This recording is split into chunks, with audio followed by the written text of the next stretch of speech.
अस्सलाम वालेकुम नाज़रीन, मैं हूं डॉक्टर सादिया माइन। प्रोग्राम सेहत ज़िंदगी में आपके साथ। नाज़रीन, ये प्रोग्राम देखते हैं हम हर इतवार शाम 4 बजे से 5 बजे तक। इस प्रोग्राम में मैं आपकी मुलाकात करवाती हूं मुख्तलिफ डिजीज़ के स्पेशलिस्ट से और ख़ासकर उन लोगों से जिनका ताल्लुक मेडिकल की किसी भी फील्ड से होता है। मुख्तलिफ डिजीज़ पर हम आपको डिटेल से अवेयरनेस देते रहते हैं और आज का जो टॉपिक है वो बहुत अहम टॉपिक है।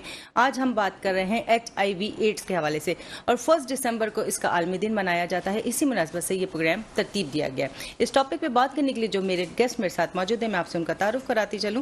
मेरे साथ मौजूद हैं doctor Mohammad Awais Khan, assistant professor and consultant infectious disease Liaquat national hospital. अपने मोअज़्ज़िज़ मेहमान को खुशामदीद करते हैं। अस्सलाम वालेकुम डॉक्टर साहब। वालेकुम सलाम डॉक्टर सादिया। कैसे हैं आप? ठीक ठाक? Thank you so much. आपकी आमद का जनाब बहुत शुक्रिया।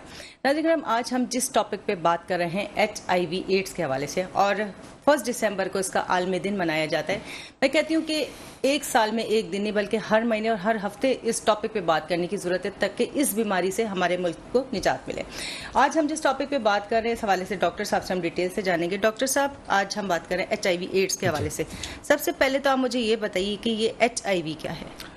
सादिया, बेसिकली HIV एक वायरल इलनेस है और जो एनिमल से ह्यूमन बॉडी के अंदर जो है वो ट्रांसमिट हुई है और इसके बारे में कहा जाता है कि 1800 सदी के अंदर किसी ड्यूरेशन में ये हुई होगी, जो एक एजम्पशन है। तो ये बेसिकली इसने ह्यूमन फॉर्म ली, उसके बाद से ये ह्यूमंस के अंदर मौजूद है और इसकी 2 टाइप्स होती हैं बेसिकली, HIV-1 और HIV-2। अच्छा। जो कि अपने तौर पर फिर ज़्यादा कॉमन HIV-1 है जो कि हमारे एरियाज के अंदर पाई जाती है। HIV-2 बहुत रेयर है जो कि वेस्टर्न अफ्रीका वगैरह के रीजन में मिलती है। और ये जो HIV ये किस चीज़ का एब्रिविएशन है? Human immunodeficiency virus. यानी कि डेफिशिएंसी इतनी ज़्यादा हो जाती है हमारे इम्यून सिस्टम में, मतलब उसकी के ये वाला वायरस हम पे जो है हमलावर हो जाता है। इस वायरस के हमलावर होने से जो बीमारी होती है उसका बताएं।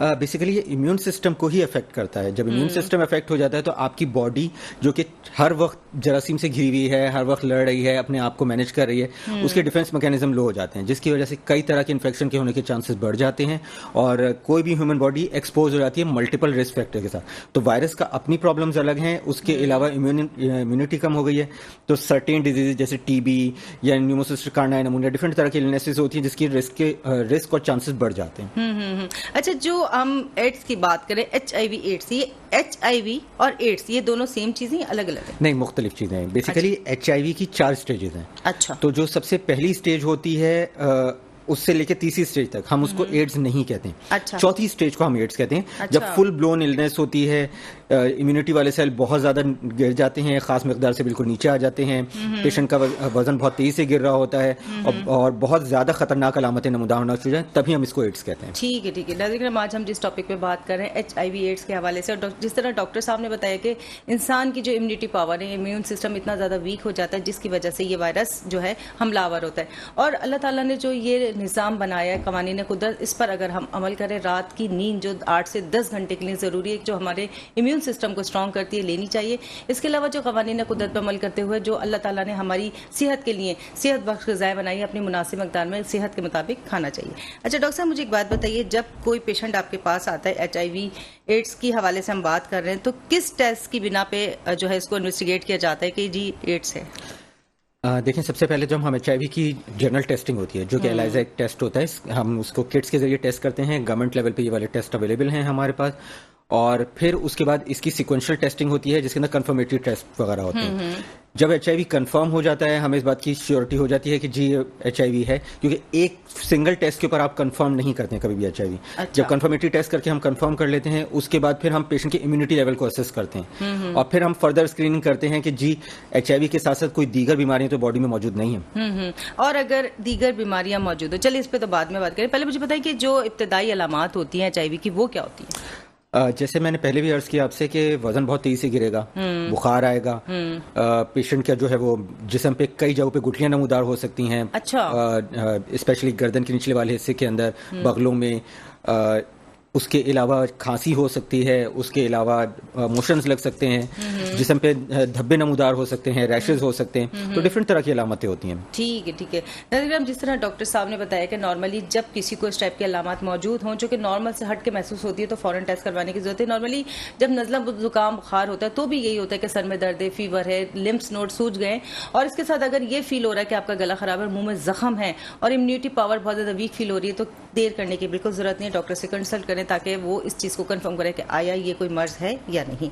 अच्छा डॉक्टर साहब, जब हम स्टेजेस की बात करें, आपने कहा टाइप 1 टाइप 2 और इसके अलावा मुख्तलिफ स्टेजेस हैं, तो कौन से स्टेज में आके पेशेंट का ट्रीटमेंट स्टार्ट अगर आप करते हैं हो जाता है या नहीं होता, इस हवाले से बताइए। अच्छा देखें, HIV जो है ये ट्रीटेबल है। सबसे पहले तो हमारा जो मिथ है, हम ये मान लेते हैं कि जी HIV नाकाबिल इलाज है, ऐसा नहीं है। अच्छा। तो HIV को आप ट्रीट कर सकते हैं, हाँ क्योरेबल नहीं है। अच्छा। आपको लाइफ लॉन्ग थेरेपी लेनी पड़ती है, जैसे कि ब्लड प्रेशर के मरीज को लेनी पड़ती है, जैसे कि शुगर के मरीज को लेनी पड़ती है। right. तो जो HIV का पेशेंट है, जब हम उसकी ट्रीटमेंट स्टार्ट करते हैं, ये डिपेंड करता है कि वो हम तक आया किस स्टेज पे है। अच्छा। वॉट एवर द स्टेजेस, अब हम पहले एक अलग वो था जिसमें हम HIV की ट्रीटमेंट को थोड़ा डिले कर सकते थे, ऑप्शन मौजूद होता था, पेशेंट से डिस्कस करते थे, मगर अब रिकमेंडेशन यही है कि जी आपके पास कोई भी स्टेज के अंदर HIV आ रहा है, यू नीड टू ट्रीट आपको ट्रीट करना है। बिल्कुल। अच्छा देखें, आपने ये कहा कि पेशेंट आया किस स्टेज में, क्या जो इब्तदाई अलामत होती है कि वो काबिल बर्दाश्त होती हैं, जो पेशेंट इग्नोर करता है या बर्दाश्त करता है, क्या स्टेजेस वाइज किस तरह आता है? जी सादिया, देखें एक्चुअली कई पेशेंट मेरे पास आते हैं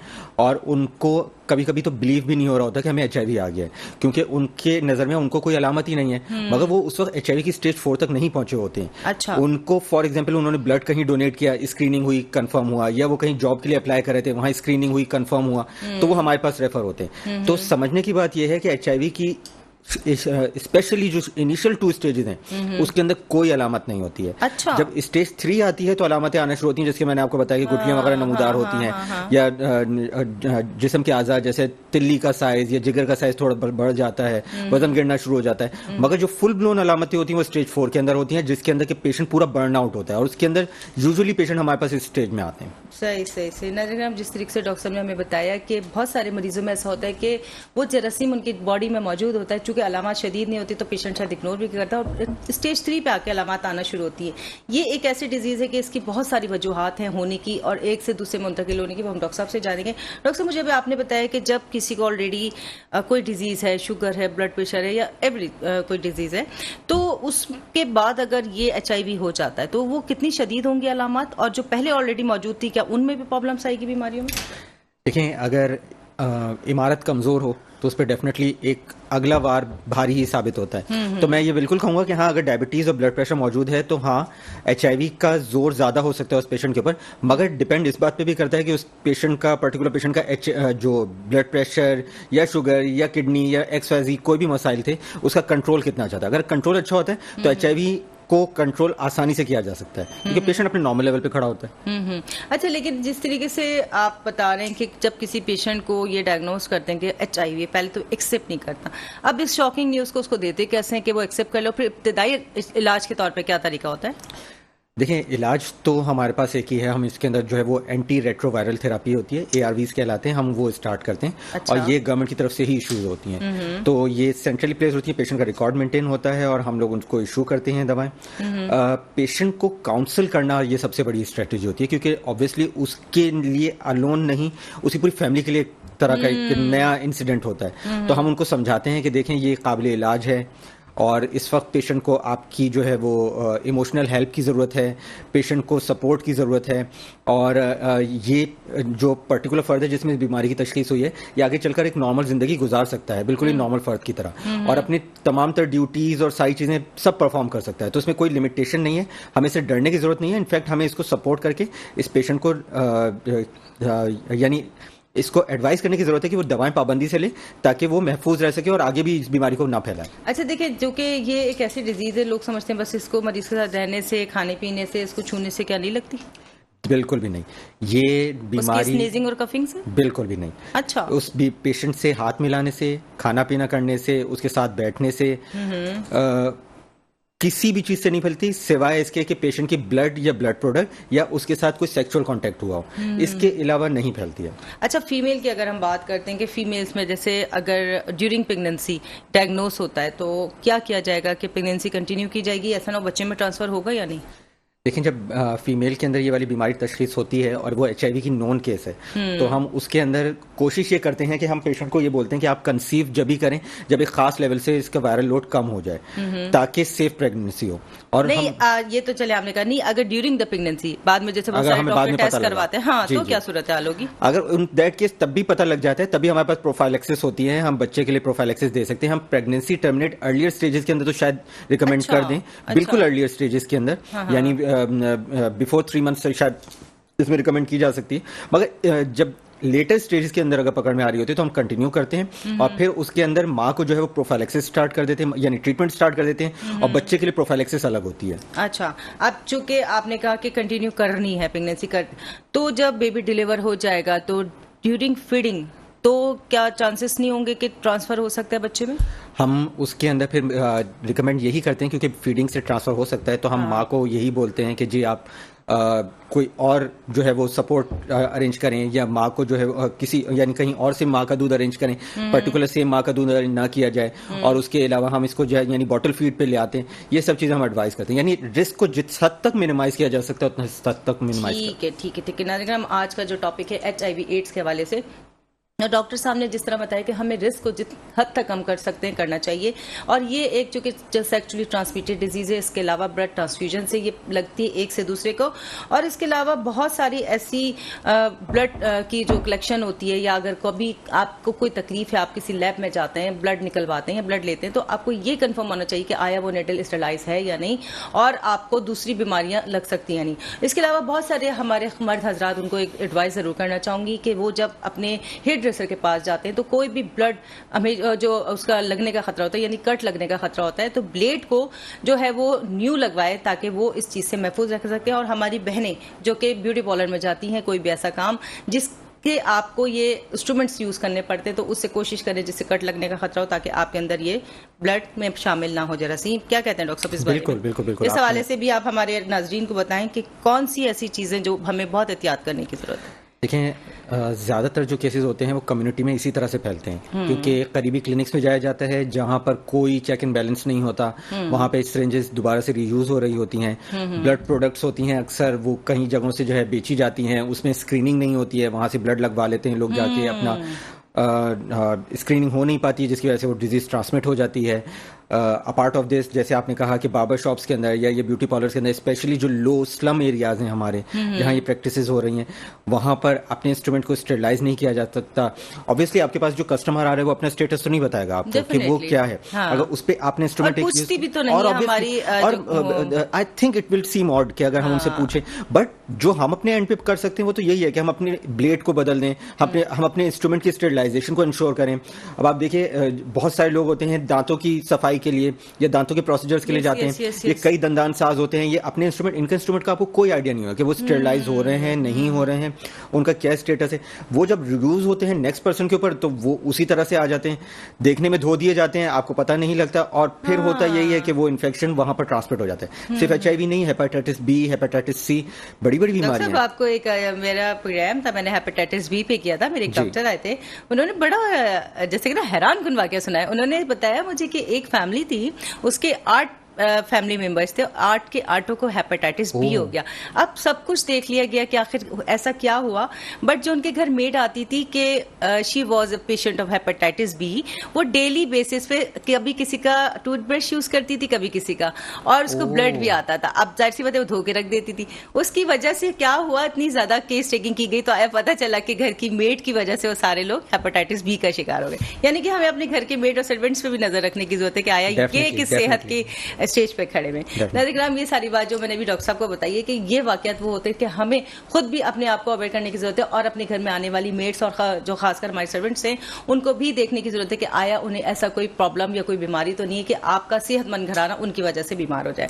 अच्छा डॉक्टर साहब, जब आपने एक बात की कि किसी पेशेंट को जब ये डायग्नोज हुआ कि जी HIV है, अब इसकी अपनी आइसोलेशन में रखने का क्या मतलब सूरत हाल होगी? घर में आइसोलेशन में रहेगा, हॉस्पिटलाइज करना होगा, क्या सूरत हाल होगी?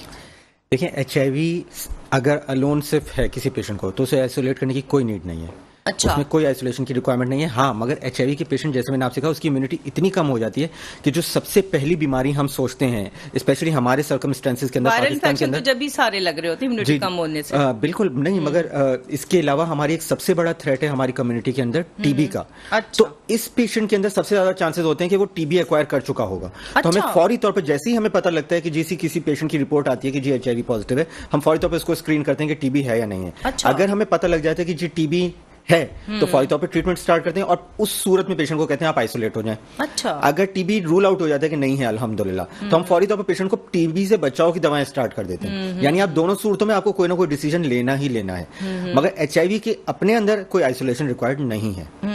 अच्छा, अगर HIV पेशेंट जो प्रॉपर ट्रीटमेंट ले रहा है उसका और जो ट्रीटमेंट नहीं ले रहा होता, इन दोनों की अलामत में, सीवियरिटी में कितना फर्क होता है? बहुत हो सकता है डेफिनेटली। देखें, जो HIV की अलामतें हैं, जैसे मैंने आपसे कहा कि वो एड्स की स्टेज पे जाके अपने आप को शो करती हैं, जिसके अंदर हमारे पास एक बेसिकली एक मार्कर होता है जो इम्यूनिटी सेल्स का होता है, CD4 कहते हैं हम उसे। ये CD4 मार्कर जो है हमारा, इसका काउंट गिर जाता है, 250 350 से कम हो जाता है, जिसके बाद पेशेंट सिम्टोमेटिक होता है। तो फौर से अगर किसी पेशेंट को ट्रीटमेंट स्टार्ट हुई हो, ट्रीटमेंट स्टार्ट होने के बाद उसका ये काउंट इंप्रूव होना शुरू हो जाता है, हम उसको फॉलो करते रहते हैं। मगर अगर वो किसी मौके के ऊपर अपने आप को सेल्फ अज्यूम करके कि जी अब मैं बेहतर हूँ, अब मुझे दवा की ज़रूरत नहीं है, और बगैर किसी मशवरे के, बगैर किसी मॉलिज के इलाज के अलावा ही अपनी दवा को बंद कर दे, तो ये CD4 काउंट डेफिनेटली फिर कम होगा। और जब वो कम होगा तो एक स्टेज ऐसी आएगी जब वो उस लेवल से नीचे आ जाएगा जहाँ अलामतें आना शुरू हो जाएंगी। अच्छा, जो आपने अलामतें आने की बात की कि जो बेसिक अलामत हैं कि नज़ला जुकाम शदीद वाला है, फीवर है और मुंह में जख्म वगैरह भी हैं, लिम्फ नोड सॉइल हो गए, इसके साथ साथ जो रेड पैचेस की बात करते हैं, क्या वो धब्बे जो है या निशान साइन जो भी किस किस्म के होते हैं और कितने बड़े होते हैं, या पूरी बॉडी पे हो जाते हैं या किसी स्पेसिफिक पार्ट्स पे होते हैं? देखें, एक HIV के साथ बेसिकली एक खास किस्म का रैश एसोसिएटेड होता है जिसे हम कपोसी सार्कोमा कहते हैं। एक तरह की मेलिग्नेंसी होती है, एक तरह का कैंसर होता है एक तरह का। तो ये हो सकता है। HIV के अपने अंदर बहुत तरह के रैशेज होते हैं। HIV अपनी भी वजह से कराता है कभी कभी रैशेज, कभी कभी इसके साथ सबसे स्ट्रांगली एसोसिएटेड कपोसी सार्कोमाज होते हैं जो कि एक तरह का कैंसर है। फिर HIV के साथ एसोसिएटेड और तरह के वायरसेज हैं, जैसे human papilloma virus, herpes simplex virus, बहुत सारे फंगल के इन्फेक्शन हैं। तो आप ऐसे हम ब्लैंकली नहीं बता सकते किस तरह का वायरस है।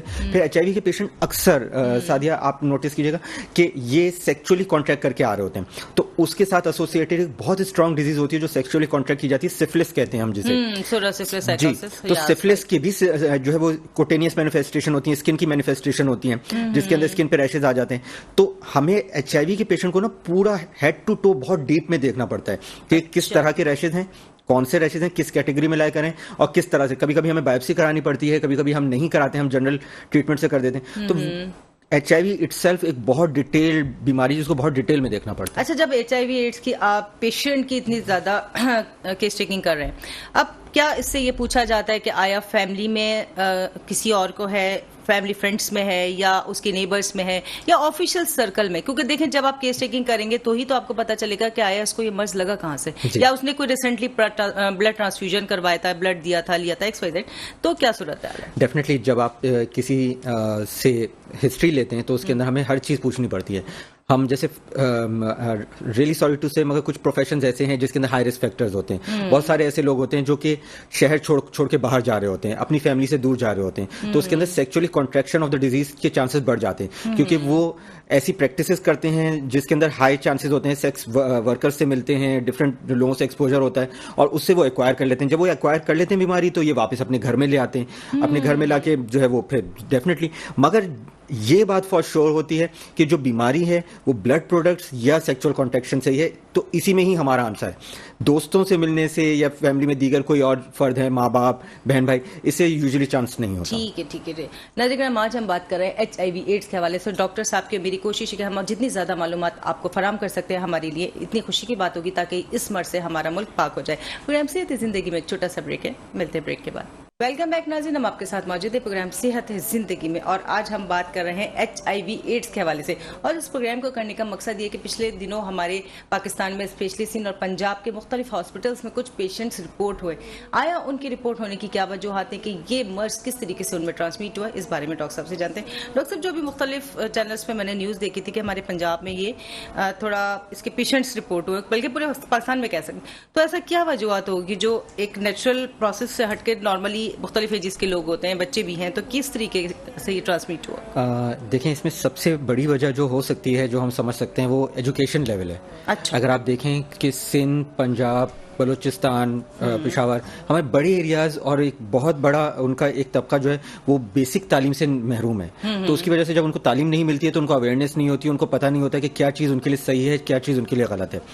ऑब्वियसली जब आपके पास बेसिक वो नहीं होता, नेसेसिटीज़ की प्रोविजन नहीं होती है, तो उसके बाद फिर होता यह है कि यही लोग जब बीमार पड़ते हैं या फॉर XYZ रीज़न के साथ हॉस्पिटल में अपने डॉक्टर के पास जाते हैं, तो वहाँ पे ये जाके जो है वो इंजेक्टेबल्स लगवाते हैं, जिससे इनकी बीमारी आने के चांसेस होते हैं। अब फॉर से मैं अपने हवाले से बात करूँ कि मेरे पास कई पेशेंट्स का टर्नओवर होता है, कई पेशेंट मेरे पास आते हैं और वो हमसे डिमांड करते हैं, आते ही हमसे बोलते हैं डॉक्टर साहब आप हमें ऐसी कोई ड्रिप लगा दें कि जी जिससे हम बेहतर हो जाएं। अच्छा। तो हकीकत ये है कि आप भी जानती हैं, हम भी जानते हैं कि वैसे तो डॉक्टर ऐसी कोई ड्रिप नहीं है, ये सिर्फ एक धोखा होता है और कई क्वैक्स, कई ऐसे लोग जो कि माल प्रैक्टिस कर रहे हैं वो इसको धोखा देने के लिए इस्तेमाल कर रहे होते हैं। तो वो ये ड्रिपें लगाते हैं, वो इंजेक्शंस लगाते हैं जिनकी कोई सनद मौजूद नहीं होती है, वो नीडल्स को बार बार यूज कर रहे होते हैं।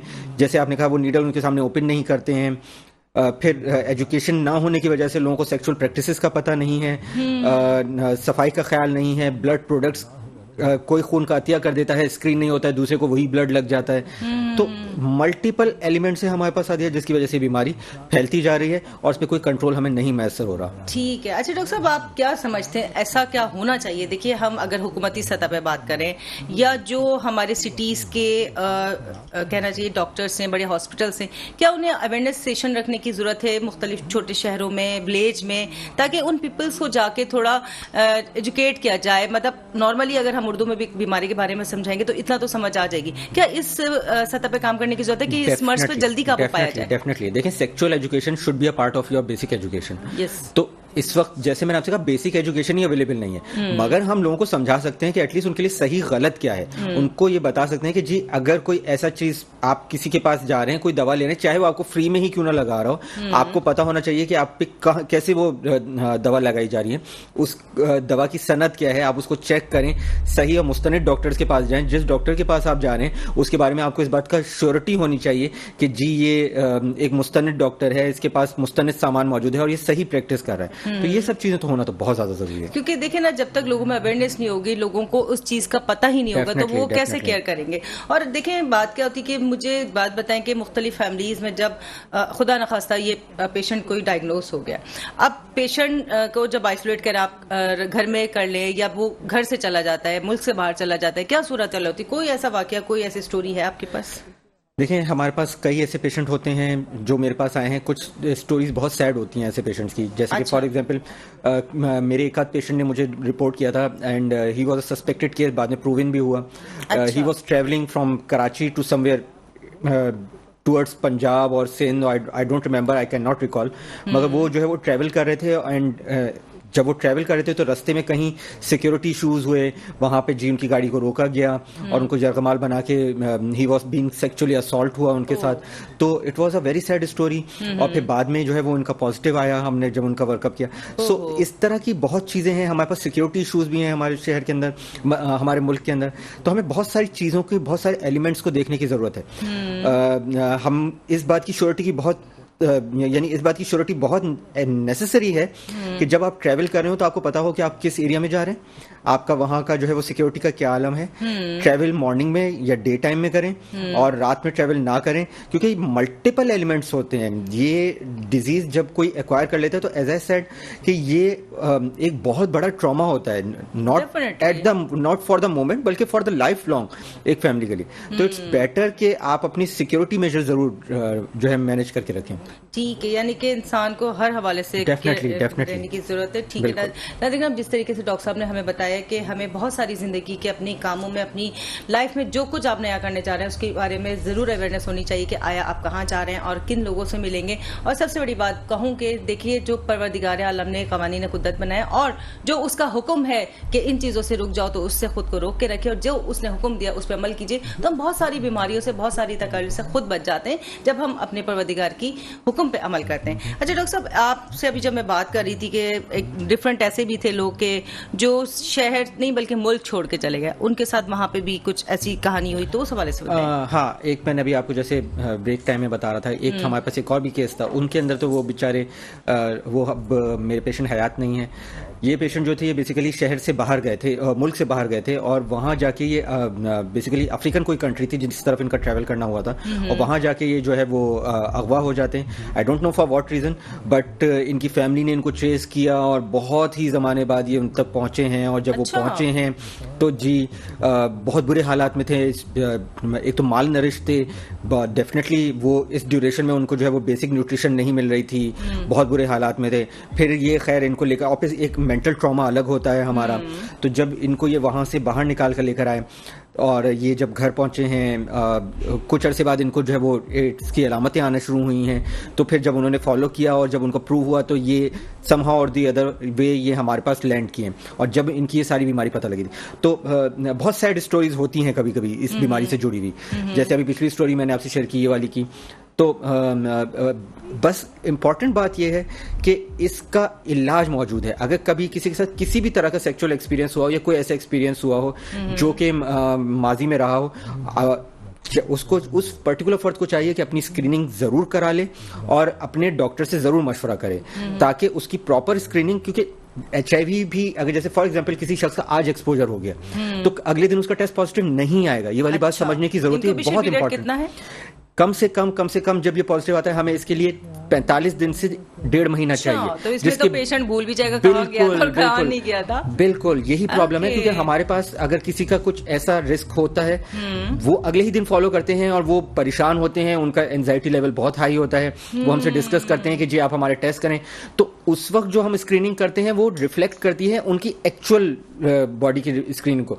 मगर जो उनका एक्सपोजर हुआ है, जो उनके चांसेस हैं उसकी रिजल्ट को पॉजिटिव आने के लिए, वायरस को मल्टीप्लाई करके ब्लड में अपने आप को शो करने के लिए एटलीस्ट हमें 1.5 महीने से 2 महीने वाला ड्यूरेशन चाहिए, जिसके बाद टेस्ट पॉजिटिव आने शुरू होते हैं। कुछ और टेस्ट हैं हमारे पास ऐसे, जैसे HIV PCR हम करा लेते हैं, जिसके अंदर थोड़ा सा जल्दी रिपोर्ट आ सकती है, मगर उसकी भी लिमिट हम 15-20 दिन पहले हम कर सकते हैं। तो बोलने का मकसद मेरा ये है कि अगर किसी का ऐसा कुछ रिस्क फैक्टर रहा हो या ऐसी कोई चीज हुई हो तो प्लीज आप अपने डॉक्टर से कॉन्टैक्ट में रहें, क्योंकि at least for the next 3 to 6 months आपको उनसे कांटेक्ट रहना और आपकी जो है वो screening at different times of interval होती रहनी चाहिए। अच्छा, जब स्क्रीनिंग होती रहेगी, डॉक्टर से फॉलोअप में रहेंगे, तो आप क्या समझते हैं कि पेशेंट की जो सिम्टम्स है कितने टाइम्स में सही होना शुरू हो जाएंगी, मतलब सही से मुराद कंट्रोल हो जाएंगी? देखें, जब हम जैसे हमने पहले डिस्कस किया, सिम्टम्स तो एज सच आएंगे ही नहीं। अच्छा। क्योंकि ये हम HIV स्टेज 1 की बात करें, ये तो पहली स्टेज से हमने इसको स्क्रीन करना शुरू किया ना, पेशेंट का एक्सपोजर हुआ और अब हम उसको रिस्क लग रहा है कि यार मेरा हाई रिस्क एक्सपोजर है, अब मैं अपने आप को स्क्रीन करूं तो सिम्टम्स अपेरेंट नहीं होंगे, ये वो अपनी सेल्फ स्क्रीनिंग करा रहा है। तो हम उसके अंदर जैसे फॉर एग्जांपल कई दफा हम हेल्थ केयर वर्कर हैं, हमारे कई डॉक्टर्स को नीडल प्रिक हो जाती है, कोई ब्लेड से टच हो गया, उनका हाथ कट गया और हमारा पेशेंट HIV का है, तो इन दैट केस हम उसे हाई रिस्क एक्सपोजर करके हम उसको स्क्रीन करना शुरू करते हैं, हम उसको फॉलो करते हैं। तो हम डे 1 पे करते हैं, डे 0 पे कह लें, यानी जिस दिन उसका एक्सपोजर हुआ, फिर उसके बाद फिर हम इंटरवल पे हम इसको करते रहते हैं और हम उस तरह से करते हुए जब तक उसको स्क्रीन करते रहते हैं जब तक कि हम ये श्योर नहीं हो जाते कि जी कोई किसी भी तरह से डिजीज का कोई जो है वो शबाहत नहीं मिल रही हमें। अच्छा, तो जब आपने ये बात की तो क्या आप डॉक्टर्स कोई इसकी वैक्सीनेशन वगैरह नहीं है? प्रॉब्लम ये है अभी तक हमारे पास वैक्सीन अवेलेबल नहीं है। हमारे पास नहीं है या नहीं, ओवरऑल नहीं है हमारे पास, ओवरऑल नहीं है और हाँ इस पे काम जरूर हो रहा है, वैक्सीन मगर इस वक्त अवेलेबल नहीं है। हाँ आप ये जरूर कह सकते हैं कि अगर फॉर एग्जांपल किसी का हाई रिस्क एक्सपोजर हो गया है, जैसे अक्सर हम लोगों की गवर्नमेंट लेवल पे भी काम हो रहे हैं, कई गवर्नमेंट इदारे और कई जो है वो फंडेड इदारे भी इस पे काम कर रहे हैं, बहुत अच्छा काम कर रहे हैं कि वो लोग जिनका हाई रिस्क एक्सपोजर होता है, फॉर एग्जांपल सेक्स वर्कर्स होती हैं या सेक्स वर्कर्स होते हैं, वो उनके पास जाके उनको प्री एक्सपोजर प्रोफाइलेक्सिस प्रोवाइड करते हैं। पहले उनको स्क्रीन करते हैं, उनका कंफर्म करते हैं कि HIV स्टेटस नेगेटिव है। अगर वो ये कंफर्म हो जाता है कि जी कोई एक्टिव डिजीज नहीं है बॉडी में, तो वो इनको प्री एक्सपोजर यानी एक्सपोजर को कम करने के लिए थेरेपी ऐड कर देते हैं। तो हमारे पास अगर किसी पेशेंट पे फॉर एग्जांपल जैसे मैंने आपसे कहा कि मेरा कोई डॉक्टर या कोई भी स्टाफ जिसके अगर कोई ऐसा रिस्क हो चुका हो कि वो एक्सपोज हो गया है, तो हम उसको, और मुझे इसका रिस्क ज्यादा है कि जी HIV की चांसेस हैं, तो हम उसको प्री एक्सपोजर प्रोफाइलेक्सिस से डाल देते हैं, जिसके अंदर हम गोलियां ऑफर करते हैं उनको। ओके, अच्छा, आपकी बात से एक सवाल मेरे जहन में है डॉक्टर साहब, कि जो आपने बात की कि ये किसी भी हवाले से ट्रांसमिट हो रहा है, तो बॉडी में ट्रांसमिट होने के बाद अगर इम्यूनिटी सिस्टम बड़ा स्ट्रांग है तो आपको क्या लगता है ये एक्टिवेट होगा या नहीं होगा? देखें, या हर हाल में आफ्टर अ वाइल तो होगा ही होगा। अच्छा। क्योंकि वायरस मल्टीप्लाई करता है, बॉडी में गया वायरस मल्टीप्लाई करेगा और वो मल्टीप्लाई कर करके अपना एक सर्टेन लेवल बनाएगा। जब वो सर्टेन लेवल पे पहुंच जाएगा तो डेफिनेटली वो जब तक अपनी इम्यूनिटी को भी खराब करना शुरू कर चुका होगा तो HIV प्रोग्रेस तो करेगी। अगर बॉडी में एंटर हो गया है वायरस तो डेफिनेटली वो एक अपने सीक्वेंस पे चलेगा। हाँ, हम इससे बच सकते हैं अगर प्री एक्सपोजर प्रोफाइलेक्सिस ले लें। कोई फॉर एग्जांपल प्री या पोस्ट एक्सपोजर प्रोफाइलेक्सिस, सॉरी मैंने जब से मैं प्री बोल रहा था, पोस्ट एक्सपोजर प्रोफाइलेक्सिस अगर हम ले लें तो हम उसके अंदर जो है वो इससे बचाने का यानी चांसेस बढ़ जाते हैं हमारे। अच्छा डॉक्टर साहब, जो कि हम बात करें कि आपने कहा कि जो ना इम्यूनिटी हमारी स्ट्रांग होनी चाहिए तो हम पे वायरल इन्फेक्शन से असर नहीं हो। अब ये इम्यूनिटी स्ट्रांग करने के लिए एक तो स्लिप नाइट टाइमिंग्स वो तो पता ही है, कौन सी ऐसी चीज हमें खानी चाहिए, कौन सा ऐसा लाइफस्टाइल अपनाना चाहिए या अपने अंदर कैसी तब्दीलियां करें कि हमारी इम्यूनिटी स्ट्रांग हो, क्योंकि आजकल लोगों की बहुत वीक होती जा रही है। इम्यूनिटी स्ट्रांग के लिए मल्टीपल एलिमेंट्स हैं। अच्छा, अच्छी बेसिक डाइट है हमारी, जो आपके बेसिक डाइट के अंदर हमारे प्रोटीन शामिल है, हमारे कार्बोहाइड्रेट के एलिमेंट्स हैं, विटामिन शामिल हैं, जो फलों, गोश्त, दालें, सब्जियों, इन सब चीज़ों में हमें डिस्ट्रीब्यूटेड मिलती हैं। फिर आपने जैसे बात किया कि जी नींद का पैटर्न, ये भी मैटर करता है इसके अंदर कि नींद कैसी। बिल्कुल बिल्कुल।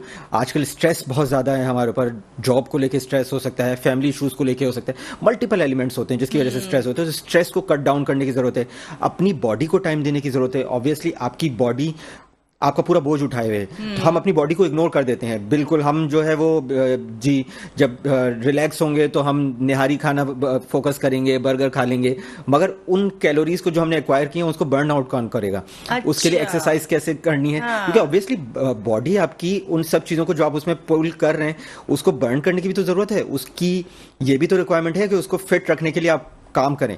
तो हम एक्सरसाइजेस को फोकस कम करते हैं। तो आई थिंक कि इम्यूनिटी का इससे ताल्लुक है कि आप सारे एलिमेंट्स पे काम करें, जब भी आप चल के अपनी इम्यूनिटी पे स्ट्रांग रह सकते हैं। ठीक है ना। जो बड़ी जबरदस्त बात इस वक्त डॉक्टर साहब ने बताई कि अपनी इम्यूनिटी स्ट्रांग करनी कैसे।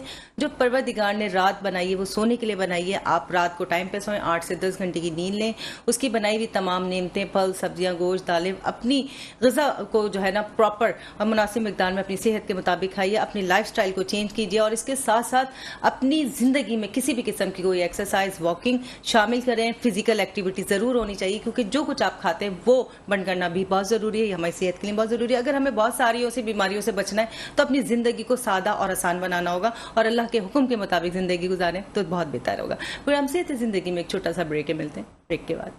वेलकम बैक नाज़रीन, हम आपके साथ मौजूद हैं प्रोग्राम सेहत ज़िंदगी में और आज हम उस डिजीज़ को उठा के बात कर रहे हैं कि जो हमारे मुख्तलिफ शहरों में इसके केसेस रिपोर्ट हो और हमारी कोशिश है कि ये केसेस जो रिपोर्ट हो ये ख़त्म हो जाए और इसके साथ साथ कोई नए केसेस ना बढ़ें ताकि हमारा वतन पाकिस्तान इस मूजी मर्ज से निजात पा सके।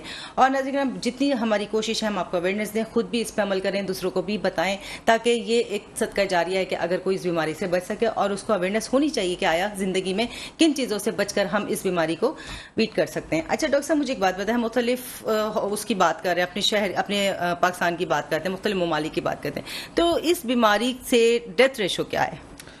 देखें, डेथ रेशो एग्जैक्ट तो मैं आपको नहीं शेयर कर सकता, मगर मैं आपको ये जरूर कह सकता हूँ, हाँ, क्योंकि जितना डिफरेंट स्टेजेस के अंदर डिफरेंट है। अच्छा। जब अगर आप HIV स्टेज 4 या 8 की हम बात करें तो उसके अंदर डेथ रेशो बहुत बढ़ जाएगा। ऑब्वियसली अच्छा। वो 50% को क्रॉस कर जाएगा क्योंकि उसके अंदर पेशेंट हमारे पास बहुत लेट प्रेजेंट कर रहा है। मगर HIV की अर्लियर स्टेजेस के अंदर बहुत मिनिमल होता है क्योंकि हम अर्ली वायरस को कॉन्ट्रैक्ट कर लेते हैं, हम अर्ली उसकी रिकग्निशन कर लेते हैं। ट्रीटमेंट अगर आप कंप्लायंट होता है तो पेशेंट हमारे पास बहुत अच्छी जिंदगी गुजार रहे होते हैं, वो हमारे पास फॉलो कर रहे होते हैं, अपनी ड्रग्स ले रहे होते हैं, वो बिल्कुल नॉर्मल लाइफ गुजार रहे होते हैं। उनको कोई यानी as good as a very normal as you और मी, वो अपनी पूरी लाइफ गुजार रहे होते हैं। तो इसका रेशियो वेरी कर रहा होता है। सो जो इस पे फोर्सफुली हम रिकमेंड करते हैं वो यही कहते हैं कि जी आपका अगर कहीं पे भी कोई रिस्क है या कुछ, या अगर आप पॉजिटिव आ गए तो डेफिनेटली आप इसमें कंप्लायंस मेंटेन करें, दवा को पाबंदी से लीजिए और दवा को जो है लेने के साथ अपने डॉक्टर को फॉलो करते रहिए क्योंकि सिर्फ दवा लेना मसले का नहीं होता, कभी कभी ड्रग रेजिस्टेंस भी होती है। शायद अभी तक हमने इसे बात नहीं की, कभी कभी हम दवा आंखें बंद करके खा रहे होते हैं, हमें लगता है कि जी अब मेरा काम खत्म हो गया। हमारे पास कई पेशेंट आते हैं, वो दवा लेते हैं और दवा लेके चले जाते हैं। अब दवा लेके चले गए, उनको जी पीछे से वो दवा कहीं से अरेंज भी कर रहे हैं और वो वापस हमें फॉलो नहीं कर रहे हैं।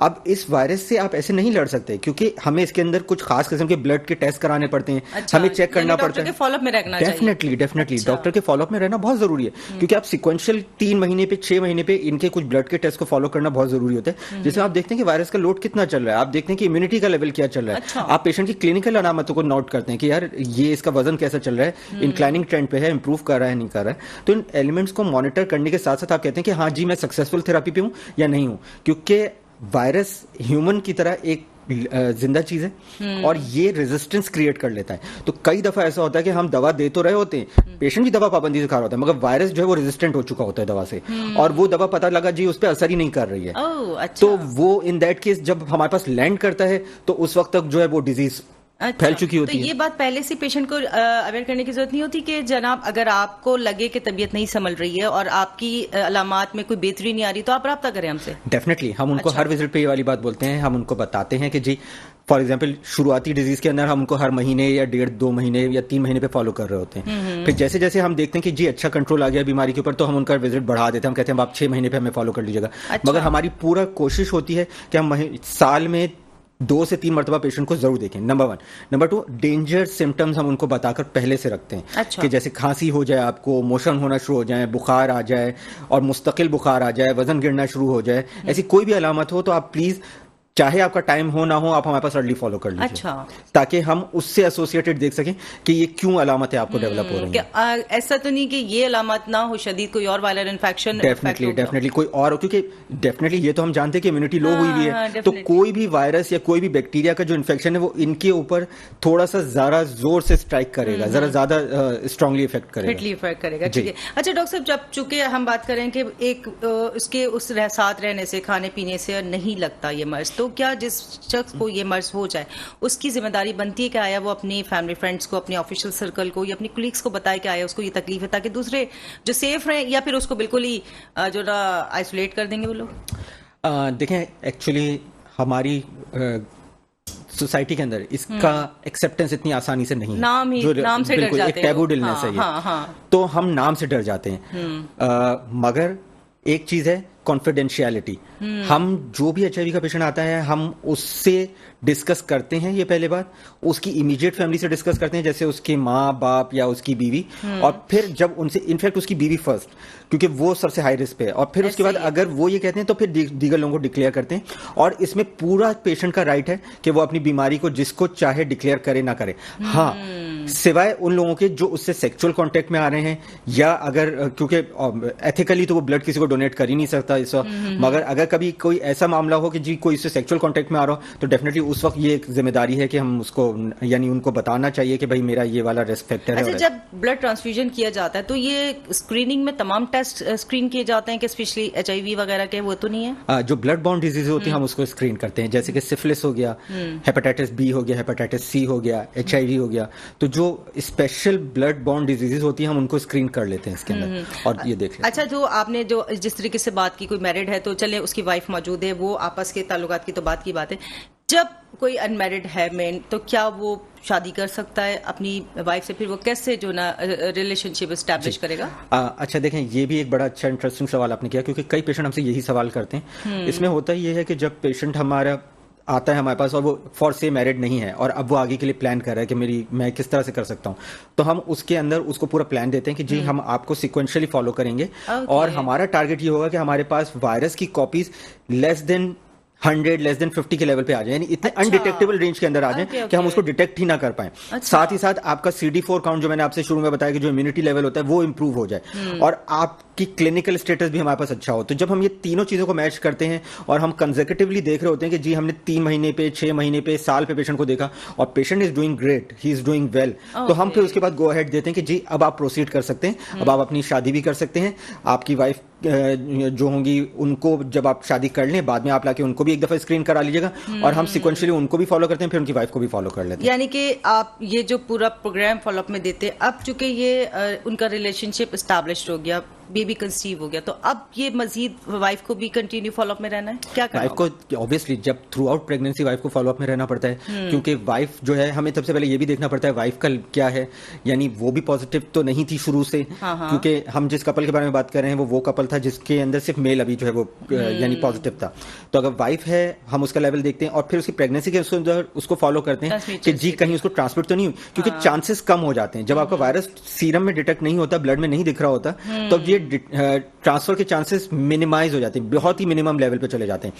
इससे हम वाइफ को फॉलो करते हुए चलते हैं, फिर वाइफ की प्रेगनेंसी के ड्यूरेशन में भी उसको हम फॉलो करते हैं, बच्चे की डिलीवरी पे बच्चे को फॉलो करते हैं। अच्छा। और उनके सिक्वेंशियल हम टेस्ट ले रहे होते हैं, और इससे हमारे पास कई ऐसी लाइव एग्जांपल्स हैं जिसके अंदर हमने हेल्दी बच्चे डिलीवर किए हैं अल्हम्दुलिल्लाह। माशाल्लाह। अच्छा, आपने चूंकि ये बात की कि आप जो 50 से अबव या 50 से बिलो आ जाता है जब डिटेक्शन, तो आप मुझे बताइए क्या दोबारा इंक्रीज होने के खतरात होते हैं? बिल्कुल हो सकते हैं। अच्छा। क्योंकि देखें अक्सर मुस्तकिल दवा लेना कोई काम मुस्तकिल करना हमारी आदत में नहीं है, ये ह्यूमनली जो है ना हम लोगों के अंदर प्रॉब्लम, तो बस वो शुगर और ब्लड प्रेशर तो बहुत ही मजबूरी है। वो भी आपको तो मैं बताऊं कि वो उसमें भी लोग नागा करते हैं कि यार आज छोड़ो कल छोड़ो, आज तो जी मैं किसी की शादी में गया था तो मैं भूल गया, मैं फला जगह चला गया था तो मैं भूल गया। अब लोग जो है वो सामान बांध के निकल जाते हैं, जी पता चला वहां पे गए तो पता चला 15 दिन की दवा थी, यहाँ तो 1 महीने के लिए आए, 15 दिनों का नागा, यानी for some reason this way और दी अदर नागा हो जाता है दवा का। तो ये जो नागा होते हैं ये इसके आउटकम बहुत खतरनाक होते हैं, बहुत डेंजरस होते हैं, क्योंकि उसी दरमियान में वायरस रेजिस्टेंस भी आ सकती है।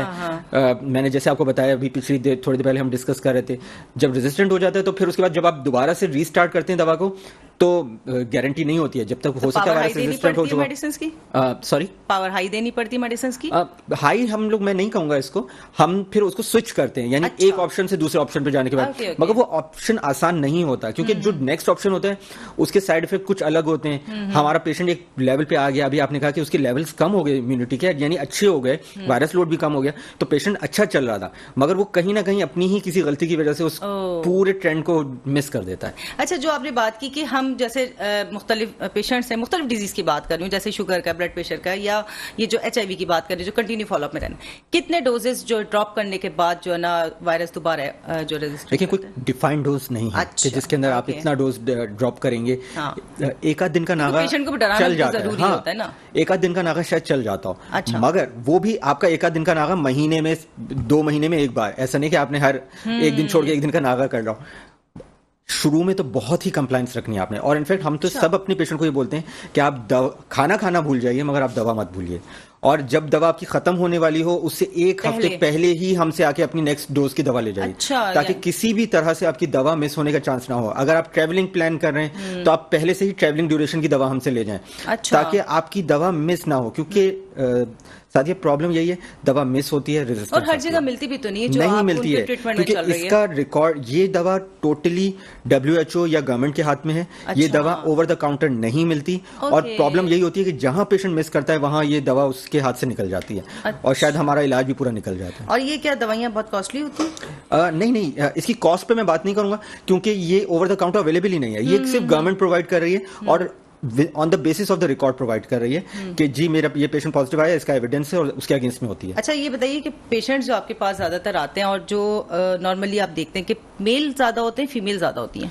देखें ओवरऑल मेल का जो है रेशियो वैसे ज्यादा है इस बीमारी के अंदर। अच्छा। उसका एक शायद रीजन ये हो सकता है कि वो ट्रैवल ज्यादा कर रहे हैं, वो घर से बाहर ज्यादा निकल रहे हैं, और डिफरेंट एरियाज के अंदर जो है वो इंजेक्शन लगाना, ये करना, बिजनेस के लिए जाना, मल्टीपल रीजंस होते हैं जाने, तो मेल्स के अंदर ज्यादा आती हैं। ठीक है। और इस हवाले से अगर बात करें कि जो मेल और फीमेल की हमने बात कर ली कि एज वाइज अगर होता है कि यंगस्टर में ज्यादा, यंग्स में ज्यादा मिलती हैं बीमारियां, क्योंकि अक्सर यंग जो हमारी पॉपुलेशन होती है, वंस अगेन हम एक ऐसी कंट्री में रहते हैं जो कि डेवलपिंग है, एजुकेशन का लेवल इतना है नहीं, तो उनको बेसिक एजुकेशन नहीं होती, उनको अपने बेसिक राइट्स नहीं पता होते हैं, तो ये यंग एज में ये डिजीज एक्वायर कर लेते हैं। सही। अच्छा, जो कि हम इम्यूनिटी की बात कर रहे हैं और डिजीज हुई भी है, अब ये जो HIV का पेशेंट है, क्या इसकी जो ग़िज़ा का चार्ट होगा, यानी कि जो एक न्यूट्रिशन इसको लेनी है, किस चीज़ से अवॉइड करना है कि डिजीज बढ़ सकती है या इसकी इम्यूनिटी स्ट्रांग होगी, वो क्या है? देखें हर स्टेज की अलग न्यूट्रिशनल रिक्वायरमेंट हो सकती हैं। अच्छा। आप ये समझ लीजिए कि स्टेज 3 तक तो शायद एक ही रहे, हम बेसिक रूल्स पे रहते हैं, मगर स्टेज 4 का जो पेशेंट होता है वो बिल्कुल बर्न आउट आता है, वो बिल्कुल एमेसिएटेड होता है, उसकी पूरा मसल लॉस हो चुका होता है। अच्छा। वायरस दीमक से की तरह से अंदर से चाट चुका होता है बॉडी को पूरे तरीके से। अच्छा। तो पेशेंट पूरा उसका मसल मास खत्म हुआ होता है, बिल्कुल सूखा हुआ आएगा, उसके मसल्स बचे हुए नहीं होंगे, वजन तेजी से गिर रहा होगा। तो ऐसे ड्यूरेशन के अंदर हमारी पूरी कोशिश होती है, हमारी ज्यादा एम्फेसिस होता है कि हम किसी तरह से उसको प्रोटीन रिप्लेस करें। तो हाई प्रोटीन सप्लीमेंट्स हम उनको एडवाइस कर रहे होते हैं, हम उसको बोलते हैं जी अंडे खाइए, आप गोश्त खाइए, दालें ज़्यादा खाइए, इन चीज़ों के ऊपर ज़्यादा फोकस कीजिए। ठीक है।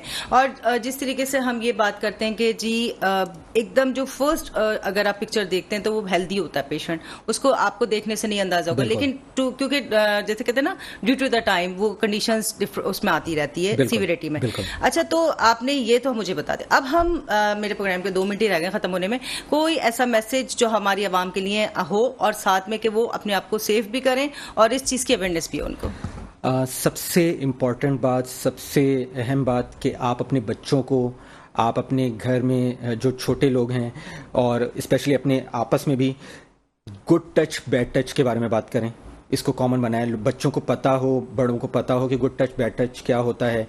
जब आप किसी जगह पे इंजेक्शन लगवाने जा रहे हैं, किसी जगह जा रहे हैं, तो पहली तो कोशिश यही होनी चाहिए कि किसी बेहतर इदारे में जाएं, जहां के बारे में आपको ये बारे में इल्म हो कि यहाँ सही इलाज, सही डॉक्टर बैठते हैं, सही इलाज होता है। अपने सामने नीडल को ओपन करवाएं, अपने सामने जो है वो हजाम के पास ब्लेड जो है वो चेंज करवाएं। हाई रिस्क अगर एक्सपोजर किसी से होने के चांसेस हैं तो कॉन्डम्स वगैरह का इस्तेमाल होना चाहिए। गैर मुस्तनद इदारों से ब्लड नहीं लगवाएं, वहाँ से ब्लड मत लीजिए, मत लगवाइए।